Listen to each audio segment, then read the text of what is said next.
programming is brought to you by Local Video Marketing.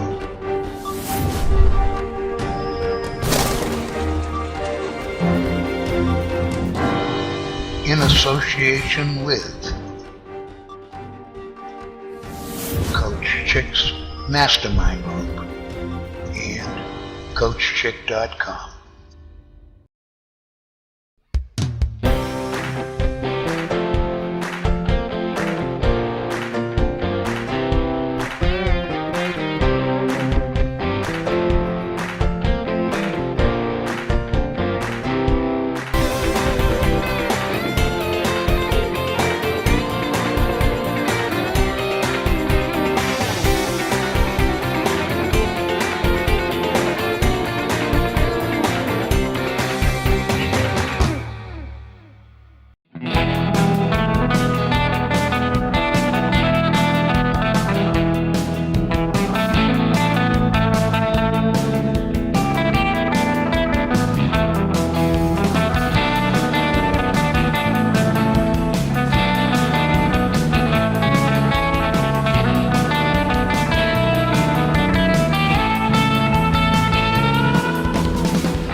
Hi there, it's Kim Lukhard, Hockey Mom RD, and today I'm going to talk about the hat trick nutrients for hockey and immunity. Eat hockey strong during the stay-at-home orders. No doubt it's been frustrating for all of us, and I'm sure if you've been listening to the news, besides talk of the virus, maybe you've heard talk about some vitamins. So today I'm going to be discussing what I'm calling the hat trick nutrients for hockey and immunity. Vitamin C, a water-soluble vitamin, vitamin D, a fat-soluble vitamin, and zinc, a trace mineral. Vitamin C, because it is a water-soluble vitamin, needs to be replenished in your diet every day. Vitamin C helps your body build collagen, and this is important for when you get a cut on the ice. You need that collagen as the base of the scar formation. Vitamin C can decrease a duration of a cold, but it will not prevent you from getting a cold. So let's take a look at foods rich in vitamin C.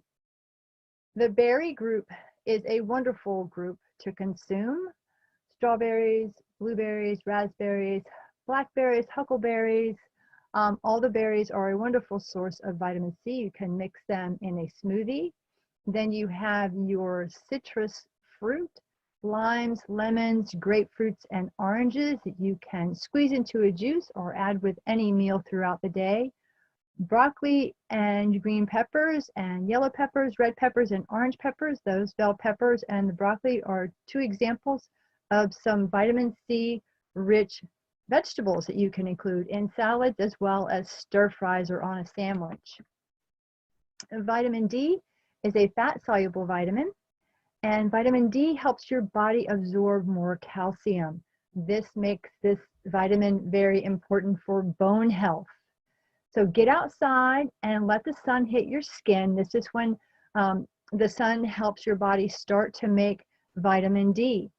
About 15 minutes of sun on your skin a few times a week can help you increase your vitamin D levels in your body. Some vitamin D rich foods include shrimp, eggs, salmon, yogurts, and milk. Now, mushrooms are a non-animal source of vitamin D. You want to look for mushrooms in the grocery store that are ultraviolet treated to make sure that they are rich in vitamin D. And zinc is a trace mineral. It's very busy in the body, participating in over 300 metabolic reactions. A diet low in zinc can actually impair your body's immune function. You don't want that happening now or any day. You want your immune system functioning at its best, at 100%. Studies have actually shown that many athletes don't consume enough zinc in their daily diet, and if athletes are consuming enough zinc in their daily diet, chances are the vast majority of us are not consuming enough zinc in our daily diet. So to get this wonderful trace mineral, you can eat foods like poultry. Wheat germ is another non-animal food that is rich in zinc. You can add wheat germ to yogurt. I remember I used to do that way back in high school in the 70s. I would add wheat germ to give a crunch to the yogurts that I was eating. Red meat, fortified cereals, and oysters are rich in zinc. For more youth ice hockey nutrition, visit www.hockeymomrd.com. You can follow me on Instagram, Twitter, and Facebook. And thank you so much for watching this today. If you have any questions or aha moments you'd like to share with me, you can email me at kim@hockeymomrd.com. Happy skating when the rinks reopen.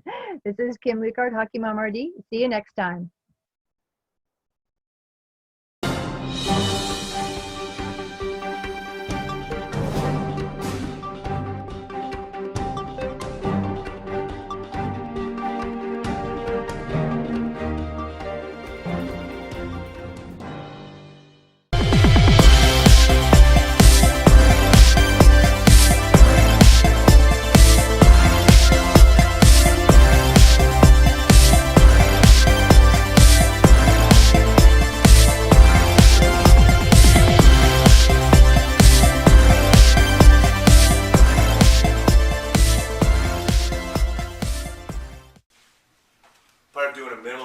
workout is making sure you just don't have a lot of things you have to worry about. And I think the best way to do that is to go ahead and use bands and body weight. So today I want to take you through a simple minimalist total body workout that's going to use bands and body weight. But here's the key. We're going to use the bands for pulling type movements because it's really hard to simulate body weight pulling exercise unless you have like a pull-up bar. But even then, that's only one exercise. I'm going to show you 4 pulling exercises with a band, and we're going to subsequent that in with 4 body weight exercises that connect up with those pulling exercises. Let me take you through, you'll understand what I mean as we get going. Alright, so now the first exercise, first body weight exercise is going to be push-ups. So you have multiple variations of push-ups, so just put yourself down and get ready to do the push-up variation you like. You can go kneeling, you can go regular, you can go wide base, any of that stuff is fine.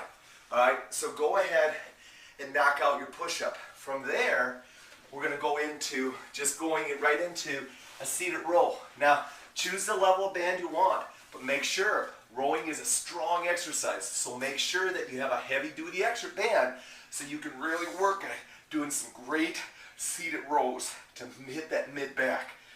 Alright, there. Now, from there, we're going to go into another variation that's going to hit our shoulders. So we're going to do what we call tripod push-ups. Right? They have a lot of different names for them. So essentially, you're just going to put your hips way up in the air, and you're going to go ahead and do a tricep or a tripod push-up that's going to engage your shoulder girdle a whole lot more. From there, we're going to go to a pulling exercise, and we're going to go to high pulls. So now we're going to do band high pulls, and we're going to make sure that we get great pulling action, and that's going to crank our shoulders like no other. From there, now we're going to go back to pushing again, and we're going to go into close position or close grip push-ups. So we really emphasize driving our triceps. I know it's a lot of pushing, but you know what? When it goes to body weight, you are limited in what you can do. Now you want to go ahead and change it up. You can add bands in and do some pushing with your bands as well. I'm just showing you, you need very quick, fast, what I call a minimalist workout. From there, from our tricep push-ups, we're going to go right into hammer curls.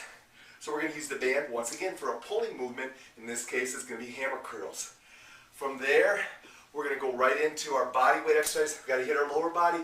We're going to go into a drop squat so that we create a little bit more emphasis on the squatting motion. We'll load our body up by putting a little bit of drop into it. So let's go into drop squats. Alright, from there, we're going to finish up with straight leg deadlifts. You want to make sure, hook the band on your feet. Make sure you're a good straight leg deadlifter. Hands through the loops. And we're going to hit the hamstrings by going into straight leg deadlifts. Once again, a pulling movement. See what I mean? Bands are great when you love to do body weight exercise, but pulling's hard. Add the bands in for pulling, do your body weight exercise for pushing, and guess what? You can have a great workout. Enjoy the day, and I hope you enjoyed my minimalist.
Okay, what you're watching here is one of my skills clinics.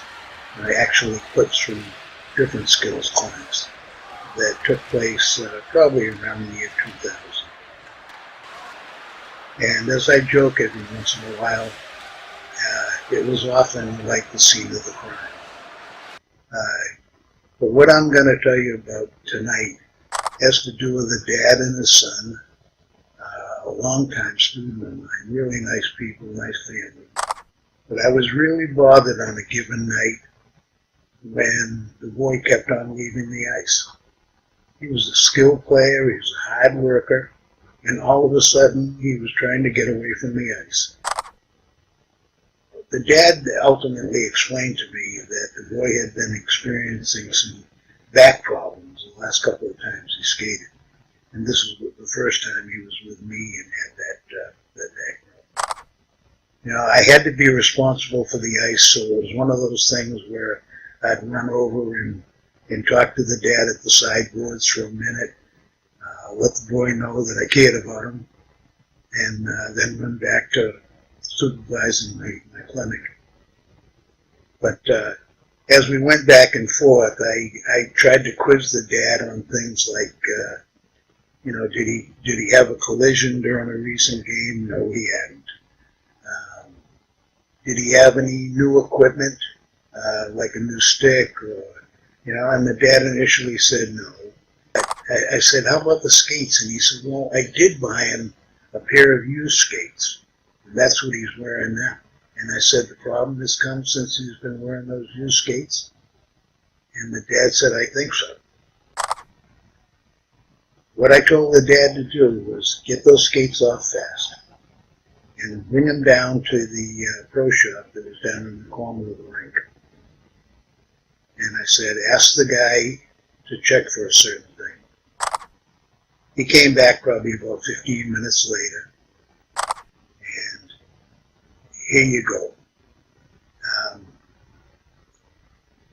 I recommend something I refer to as a neutral radius or a zero radius on the skate.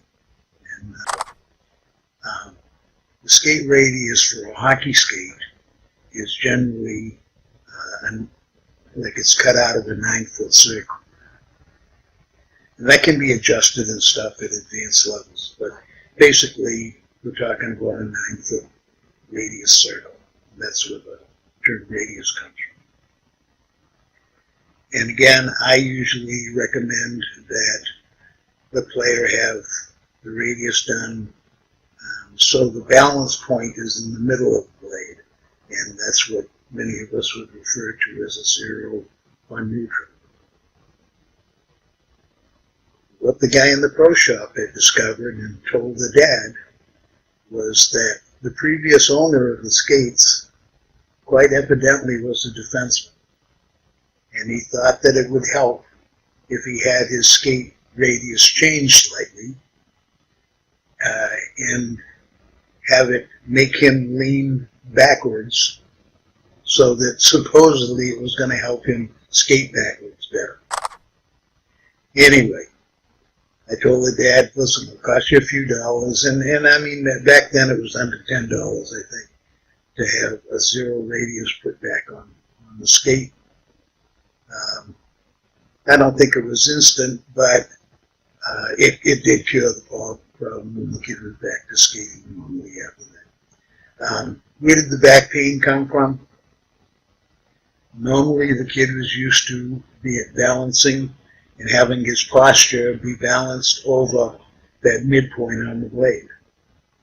All of a sudden, the blades were pushing him to lean backwards, but he was trying to bend himself back into his normal skating posture. And if you can picture that, all the stress is going to be on the back, so that's where the back pain came from. You know, now a lot of people are familiar with the radius. Anyone who wasn't before, you now know the significance of the radius. Nowadays, actually, people buy a lot of their hockey equipment online. Anyway, you get those boxes coming by UPS or whatever. You open the box, and I think you know enough that a new pair of skates need to be sharpened. So you're going to go to the pro shop for that. What most people don't realize is that probably as much as the skate manufacturers would like, the skates don't come out in perfect 9-foot radius. So I recommend the first things you do, again, you open that box, you know you're going to bring those skates to the local pro shop. But before you get the sharpening, I would have the radius checked, make sure it's true. And then let me mention one last thing before I leave this topic. I'm going to tell you along the way that I've been around the game for a lot of years.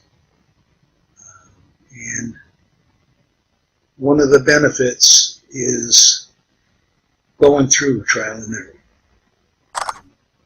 It's all of that experience, the trial and error, that go into me being able to help you perhaps. All right, so that's it for now, and I hope to catch you in the next video within a couple of days. Thanks so much for being with me.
It's great. This is a tremendous sport. It's fantastic. You're working on a lot of skills. It's really improved my hands and my stick handling in general.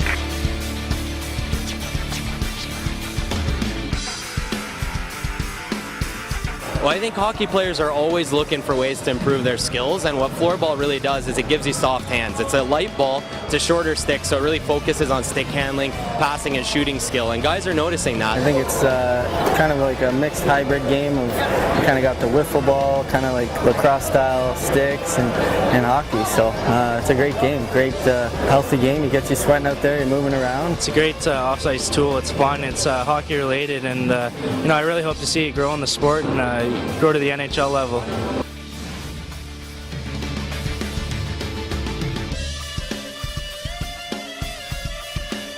I always said that, like, this is the best sport for training, and it's a cheap sport too. You don't have to have too many. You have to stick in your old runner, so you can do whatever you want and play, and for skills, shooting, anything. It's great. Your stick handling, your quick hands, your release, a lot of stuff that you can take from floorball and bring it to hockey as well. Well, we're starting to see National Hockey League teams and clubs getting interested in floorball. It's been a very popular off-ice training sport for Hockey Canada. They've been using it in their Hockey Canada skill academies.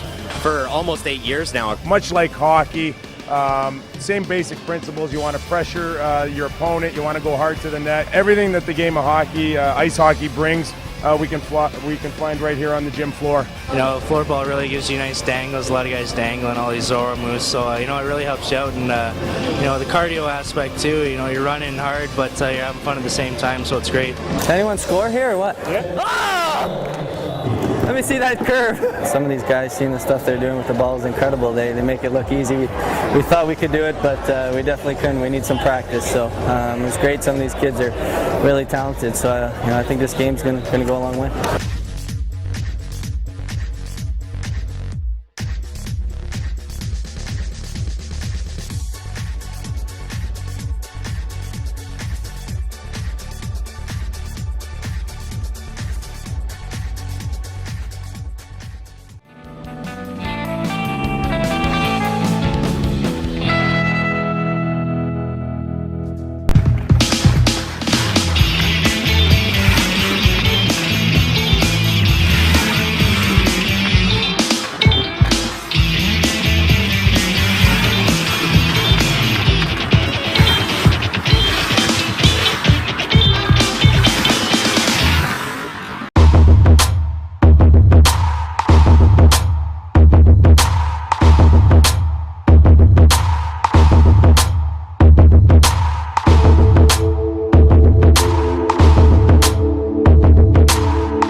This has been a local video marketing production. We hope you've enjoyed this, and that you've picked up a number of great hockey tips. Please do tell some friends about these shows, and let the contributing coaches know how much you appreciate them.